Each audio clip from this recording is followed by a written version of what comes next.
साथियों, नमो बुद्धाय, जय भीम, सत श्री अकाल, अस्सलाम वालेकुम। मेरा नाम सतीश है और आज फिर आप सभी के बीच में उपस्थित हुआ। एक बड़ी गंभीर चर्चा करना चाहता हूँ और कुछ डेटा इकट्ठा किया, उस डेटा को आपके साथ शेयर करना चाहता हूँ। जातिगत दुर्भावना या फिर जातिगत अपने आप को दूसरों से बड़ा समझने वाली जो भावना है, अपने आप को ज़्यादा बेहतर समझने वाली जो भावना है, ऐसी भावना जो अपने आप को ये महसूस कराती है कि मैं अब जो चाहे वो कर सकता हूँ। ऐसी दुर्भावना मानवता के खिलाफ जाती है, मानवता का सर्वनाश करती है। यही एक भावना जो सो कॉल्ड अपर कास्ट लोग, सो कॉल्ड सवर्ण लोग जो अपने आप को बेहतर समझते हैं, अपने आप को ज़्यादा ऊंची जाति का समझते हैं, वहाँ मैंने एक डेटा इकट्ठा किया तो मैंने पाया कि सबसे ज़्यादा बलात्कारी अगर कहीं हैं तो वो सवर्णों में ही है। मैं यहाँ एक शब्द कहना चाहूँगा, एक बात कहना चाहूँगा जो बड़ी गंभीर है। सभी सवर्ण बलात्कारी होते हैं ऐसा नहीं है।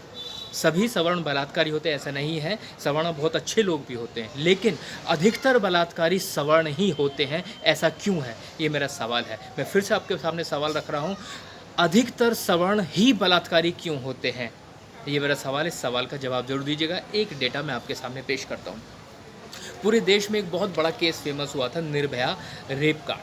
जो रेप केस हुआ था उसमें जो अभियुक्त थे, जो रेपिस्ट थे, जो बलात्कारी थे, वो था अक्षय ठाकुर, वो था विनय शर्मा, वो था पवन गुप्ता, वो था मुकेश सिंह। तो सारे के सारे सवर्ण थे। तो ऐसा क्यों कि रेप केस में अधिकतर लोग सवर्ण जाति से ही क्यों आ रहे हैं? दूसरा, उन्नाव में रेप केस हुआ, कुलदीप सिंह सेंगर, अगेन सवर्ण। बात यहीं पर ही नहीं रुकी। एक शाहजहांपुर में रेप केस हुआ, एक लॉ स्टूडेंट थी, उसके साथ रेप किया। अच्छा, एक बात बतानी भूल गया, जो कुलदीप सेंगर था ये बीजेपी का एमएलए था, विधायक था। सवर्ण प्लस विधायक तो ताकत और भी ज़्यादा हो गई ना। तो अपनी ताकत का पूरा जोर आजमाइश किया इस आदमी ने। तीसरा, एक लोग जो मैं बता रहा था, शाहजहांपुर की घटना है, रेप केस है। एक लॉ स्टूडेंट थी, विधि छात्रा थी, जिसके साथ जो है रेप किया गया, वो भी बीजेपी का केंद्रीय मंत्री था, चिन्मयानंद, अगेन सवर्ण। फिर एक केरल में एक एक्टर है, एक महिला एक्टर है, जिसका रेप केस हुआ। उसका रेप करने वाला व्यक्ति था दिलीप के नाम से फेमस है, लेकिन उसका जो नाम है वो है गोपाल कृष्णन पद्मनाभन पिल्लई, अगेन सवर्ण। फिर केस सुनिए, एक है डेल्टा मेघवाल केस, बीकानेर राजस्थान का केस है, डेल्टा मेघवाल। ये मैं सारा डेटा बता रहा हूँ, इस डेटा को आप अध्ययन कर सकते हैं। डेल्टा मेघवाल रेप केस हुआ था, बीकानेर राजस्थान का है। इसमें क्या था, प्रियंका शुक्ला नाम की बंदी ने उस डेल्टा मेघवाल को बुलवाया था और विजेंद्र सिंह सवर्ण ठाकुर, उसने उसके साथ रेप किया, बलात्कार किया, अगेन सवर्ण। एक और मैं आपको बताता हूँ, दरभंगा में अभी हाल ही में जो रेप केस हुआ, वो रेप केस जिसे लोगों ने कथाकथित रूप से ज्योति पासवान का केस समझ लिया था। ज्योति पासवान स्वस्थ है, उसके साथ कुछ नहीं हुआ है, लेकिन उसके अलावा जो दलित बिटिया के साथ दुष्कर्म हुआ, जो बलात्कार हुआ, तो बलात्कार करने वाला जो आदमी था उसका नाम था अर्जुन मिश्रा, ब्राह्मण, अगेन सवर्ण। बात यही नहीं रुकती। फिर अभी हाल ही में आगरा में एक रेप केस हुआ है।